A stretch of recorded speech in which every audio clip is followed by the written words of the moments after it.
আসসালামু আলাইকুম রহমতুল্লাহি ওবরাকাতু। সম্মানিত দর্শক, আজকে জিলকদের ২৬ তারিখ। সেই হিসাবে কোরবানি অতি সন্নিকটে।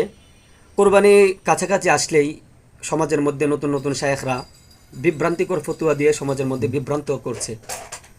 তার মধ্যে একটি বিভ্রান্ত হলো, কিছু শায়েখ তারা ফতুয়া দিচ্ছে যে শরিক হয়ে কোরবানি দিলে কোরবানি হবে না।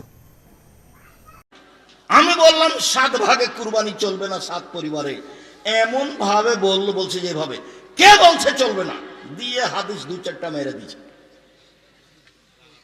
ওই যে হাদিস 2-4টা মেরে দিচ্ছে। আমি আব্দুর রাজ্জাক বিন ইউসুফ, আপনার হুজুরের চেয়ে আমার মেধা বেশি নয়, তবে আমি চর্চা করি বেশি।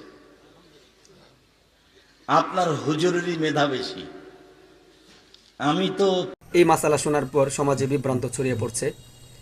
অনেকেই প্রশ্ন করেছে যে হুজুর, শরিক হয়ে কুরবানি দিলে কুরবানি হবে কিনা, অথচ আমরা প্রাচীনকাল থেকে শরিক হয়ে কুরবানি দিয়ে আসতেছি যাদের একা কুরবানি দেওয়ার সামর্থ্য নেই। একটা গরু বা মহিষ বা উট সর্বোচ্চ 7 জনে মিলে আমরা কুরবানি করি। এখন শুনতে পাচ্ছি যে শরিক হয়ে কুরবানি দিলে নাকি কুরবানি হবে না। তাহলে এই ব্যাপারে সঠিক ফতোয়া কোনটা? চলুন, এই ব্যাপারে সঠিক মাসালা কোনটা? সঠিক মাসালা হলো, শরিক হয়ে কুরবানি দেওয়া সম্পূর্ণ জায়েজ। সবাই কুরবানি যদি এক নিয়তে দেয়, আমরা কুরবানি দিচ্ছি আল্লাহর জন্য। ওয়াতিমুল হাজ্জা ওয়াল উমরাতা লিল্লাহ, আল হাজ্জু আশহুরুম মালুমাত।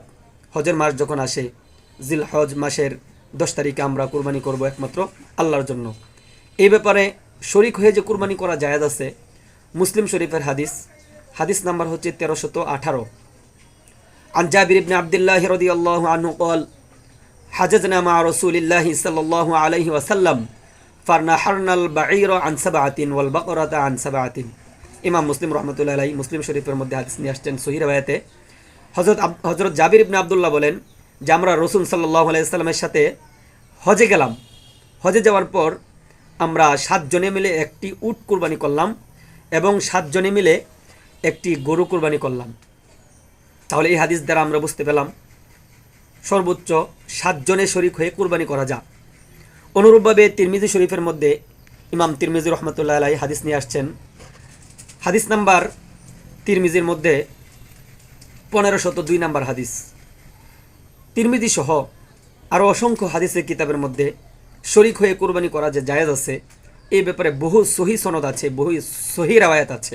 আল্লাহ রাব্বুল আলামিন আমাদের সবাইকে একমাত্র আল্লাহর জন্য কুরবানি করার তৌফিক দান করুক।